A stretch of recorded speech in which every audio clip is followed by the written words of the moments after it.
السلام علیکم ملګرو. دا یو کافر دی جومات شیشه ماتوي، لګیا دی جومات شیشه ماتوي. همداسې یو کس راغی، هغې د ودرېدلو کوشش هم وکړلو خو بس دې ونه منله. هغې سره یې هم بدماشي وکړه، د جګړې کوشش یې وکړلو خو دې نه منع کېدو. د جومات شیشې یې ټولې ماتې کړې. اخره کې هغه سړی بیا ترې لاړلو او دا لګیا دی شیشې ماتوي. د جومات یې ډېر نقصان وکړلو.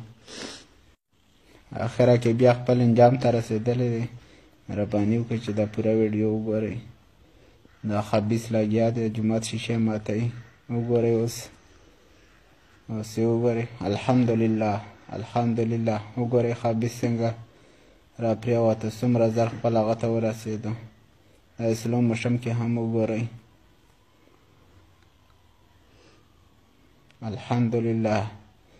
مسلمانانو ورونو څوک چې دا ویډیو ګوري مهرباني وکړئ لږه لږه یې در سره شیر کړئ او لایک یې هم کړئ، ترڅو چې دا کفارو ته ورسېږي چې د دې نه څه عبرت والي. نو مهرباني الله هم خوشحاله او کامیابه ساته.